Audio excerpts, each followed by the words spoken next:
But if you dare to look beyond that polished, commercial surface, you will discover a landscape and a people that are anything but gentle.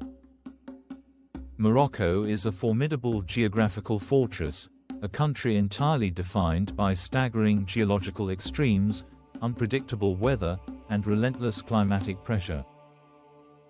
It is a land where ancient civilizations did not merely settle in comfort, they had to aggressively conquer an environment that was constantly, actively trying to push them out.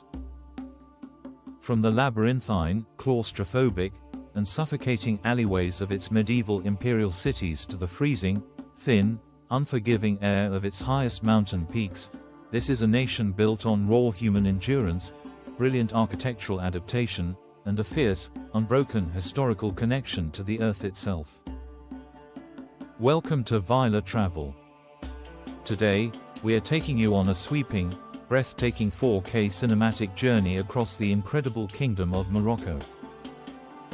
We will leave the crowded tourist trails far behind and dive deep into the ancient, beating veins of North Africa, exploring a living, breathing civilization that serves as the ultimate, dramatic bridge between the endless desert, the untamed ocean, and the towering sky.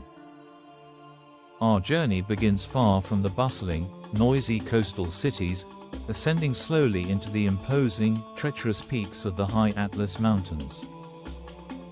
Stretching like a massive, impenetrable geological spine across the center of the country, this monumental mountain range acts as a colossal weather barrier. It aggressively separates the mild, forgiving Mediterranean climate of the north from the ruthless, baking, moisture-starved heat of the Sahara in the south. Life in the high Atlas is completely defined by extreme isolation and punishing altitude. While the rest of the world imagines Morocco as a land of perpetual, blistering summer, the winters in the high Atlas are notoriously fierce and lethal. Entire villages, clinging to the edges of plunging ravines, are routinely buried under several meters of heavy snow, utterly cut off from the rest of the world, from medical care, and from supplies, for weeks or even months at a time. To survive this vertical, frozen wilderness, the ancient Amazigh did not attempt to fight the mountains, they seamlessly became a part of them. Clinging desperately to the steep, terraced cliffs are ancient, isolated villages constructed entirely from rammed earth, straw, and heavy mountain stone. These are the legendary Caspers and Kasur, magnificent, towering fortified mud brick citadels that perfectly mimic the color, shape, and texture of the very mountains they stand upon. The most famous of these architectural marvels is the ancient, fortified village of Ait Benhaddou. Rising like a magnificent, surreal sandcastle along the former, treacherous caravan route between the depths of the Sahara and the markets of Marrakech, this sprawling, multi-tiered complex of earth and clay architecture is an absolute masterpiece of environmental design.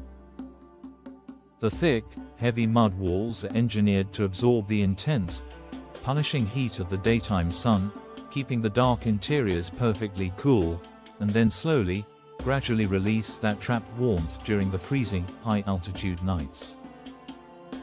But because it is made entirely of the unbaked earth, it is incredibly, tragically fragile. Every single time the heavy winter rains come, the fortress literally begins to melt back into the ground from which it was built. It requires constant, relentless, backbreaking physical labor from the local inhabitants to endlessly rebuild and maintain the walls. It is a powerful, visual reminder that in Morocco, permanence is a total illusion. Architecture here is not a fixed, static object, it is a continuous, living, desperate dialogue with the harsh elements. Descending the winding, treacherous southern slopes of the Atlas, leaving the snow and the alpine forests behind, the mountains eventually, dramatically surrender to the absolute, terrifying emptiness of the Sahara. Stretching toward the eastern border lies the majestic Erg Chebi, a massive, undulating sea of wind-sculpted, glowing orange sand dunes that can reach staggering heights of over 500 feet. To stand at the very edge of this vast, golden ocean is to understand true, overwhelming, terrifying isolation. The Sahara is a completely unforgiving environment that tolerates absolutely zero mistakes. During the peak of the summer, the fine sand absorbs the sun's relentless radiation until the ground temperature reaches a blistering, lethal level capable of burning bare skin in seconds. The air becomes so dry it hurts to breathe. But as soon as the sun dips below the horizon, taking its heat with it, the absolute lack of moisture in the atmosphere causes the temperature to plummet violently, plunging the silent desert into a bone-chilling, dangerous freeze. Yet, for thousands of years, nomadic Bedouin and Amazigh tribes have successfully navigated this deadly, ever-shifting, featureless terrain. They survived not by arrogantly attempting to conquer the desert, but by humbly mastering its hidden, subtle rhythms. Moving constantly with the changing seasons, they relied on a deep, ancestral, unwritten understanding of the night sky to navigate the endless dunes, and a profound, life-saving knowledge of exactly where the precious, life-giving water was buried deep beneath the burning, shifting sand. To bring this hidden, underground water safely to the surface, the ancient inhabitants of these arid southern regions engineered one of the most brilliant, labor-intensive irrigation systems in all of human history, the Keteras. Similar to the ancient Qanats of Persia, these are massive, complex networks of underground, gravity-fed tunnels. Dug entirely by hand, inch by inch, through miles of solid bedrock and packed desert earth, these subterranean channels transport fresh water from the distant mountain aquifers directly to the desert floor without losing a single, precious drop to the evaporating heat of the sun. It is an invisible, life-giving circulatory system that miraculously transforms the hostile, barren desert into lush, thriving, explosive oases, bursting with towering, shade-providing date palms, vibrant green crops, and sweet pomegranates. Without the absolute engineering genius of the Keteras, the majestic, historic caravan cities of the south would simply cease to exist, swallowed whole by the encroaching sands. But the story of Morocco is not solely found in its silent mountains and empty deserts. To truly understand the overwhelming, chaotic, and intoxicating heartbeat of this country, we must leave the quiet wilderness behind and plunge headfirst into the sensory overload of its ancient, throbbing urban centers. We travel north to the undisputed spiritual, intellectual, and cultural capital of the kingdom, the imperial, medieval city of Fez. Fez is not merely a city, it is a massive, living, breathing medieval organism. At its very core lies Fez el-Bali, the absolute oldest and largest continuously inhabited walled medina in the world. Encompassing an incomprehensible network of over 9,000 narrow, twisting, lightless alleyways, it is a staggering, claustrophobic labyrinth where absolutely no cars can enter, and where the modern GPS on your smartphone becomes completely, hilariously useless.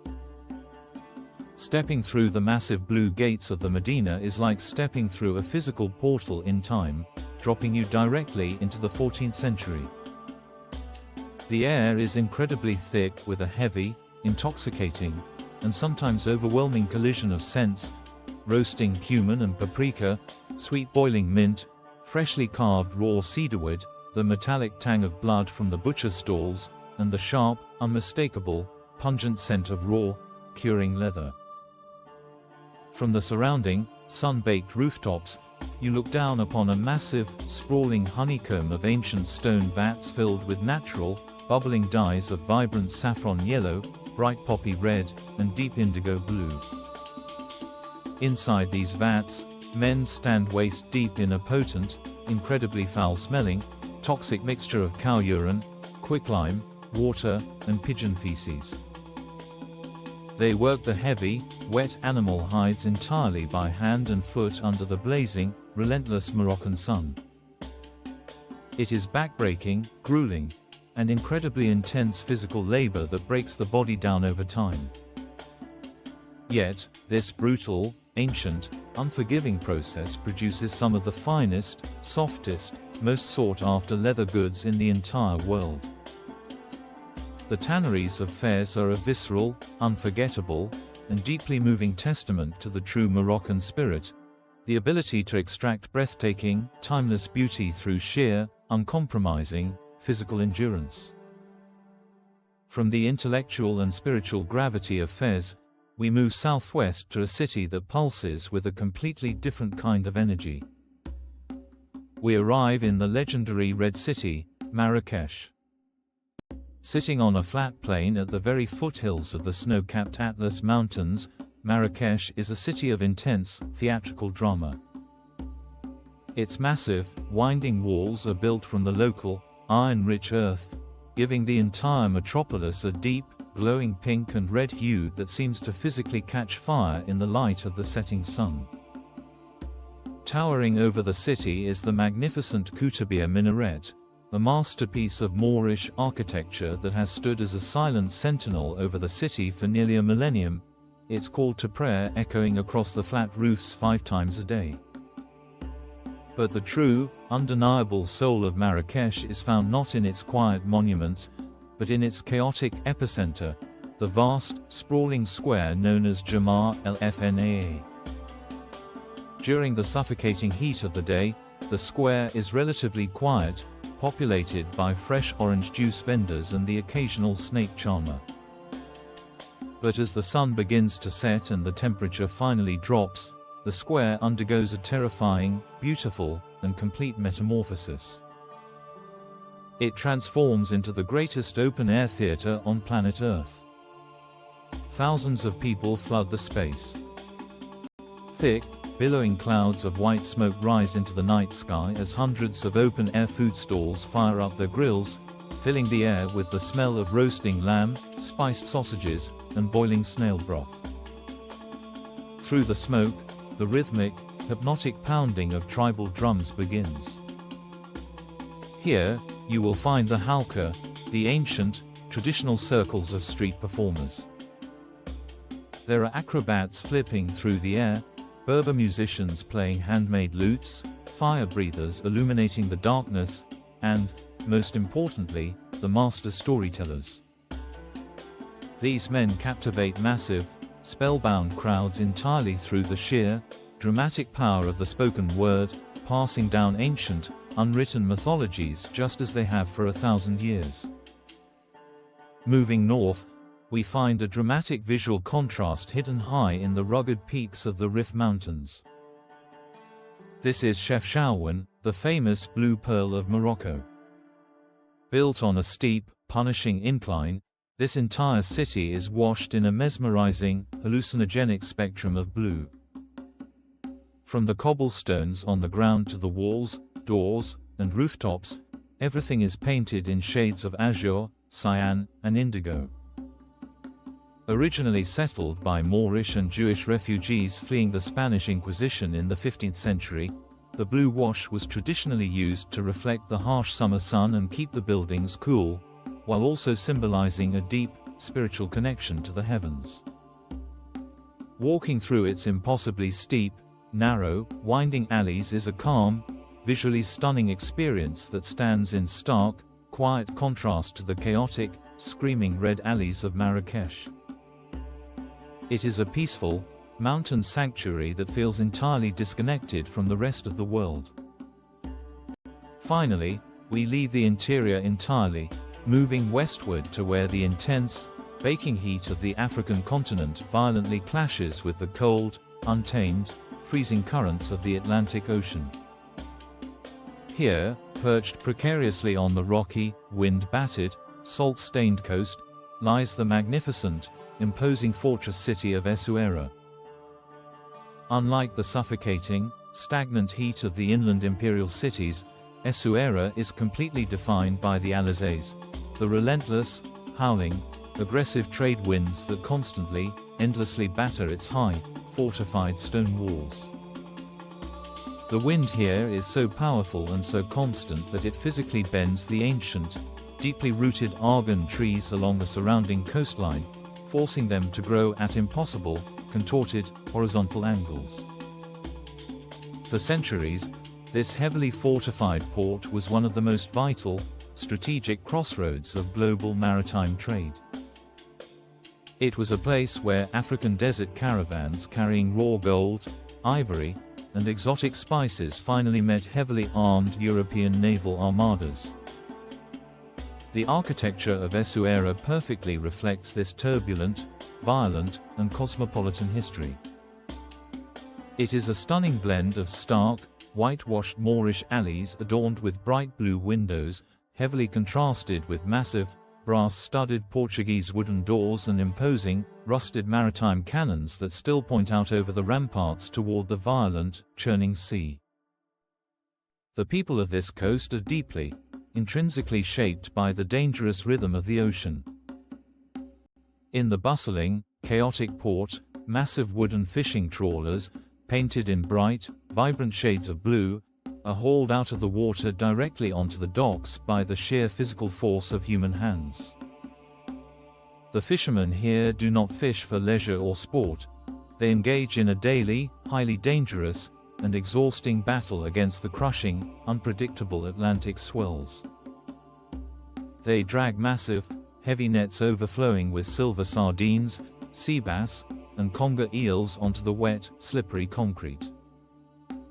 It is a raw, salt-stained, grueling existence, entirely surrounded by the deafening, frantic cries of thousands of seagulls and the heavy, metallic, overwhelming smell of the ocean. But it is also a city of profound music. As the sun sets, the heavy, hypnotic, bass-driven rhythms of Nawa music, an ancient, spiritual trance music brought to Morocco by enslaved sub-Saharan Africans centuries ago, begins to echo through the salty, windy alleys, adding yet another complex layer to the country's diverse identity. Morocco is a country that stubbornly, fiercely refuses to be easily defined. It is not just a romanticized, accessible gateway to Africa, nor is it merely a dusty, fading relic of the ancient Islamic world. It is a profoundly dynamic, evolving, living landscape where human existence is constantly, daily tested by the absolute extremes of geography and climate. It is a nation of incredibly resilient people who have learned to carve magnificent fortresses out of melting mud, who have ingeniously engineered flowing rivers deep beneath the burning desert floor, and who continue to work knee-deep in toxic, medieval dye vats to create unparalleled, timeless art. They have taken the crushing, freezing pressure of the highest mountains, the lethal, baking heat of the Sahara, and the violent, howling winds of the Atlantic Ocean, and woven them all into a complex culture of breathtaking resilience, fierce pride, and overwhelming, unmatched hospitality. This is the real Morocco. It is overwhelmingly chaotic, it is brutally harsh, it is incredibly demanding, and it is undeniably, fiercely, and breathtakingly beautiful. It is an absolute masterclass in human adaptation and endurance, proving once and for all that true civilization thrives not where life is comfortable and easy, but where it is challenged the most. Thank you for joining us on this breathtaking, expansive journey.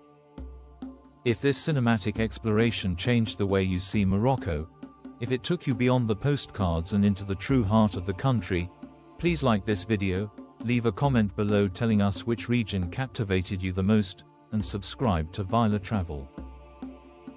Hit the notification bell so you never miss our next immersive 4K documentary, as we continue to aggressively uncover the raw, untold, and magnificent stories of the world's most fascinating and extreme destinations. Until next time, keep exploring the unseen world.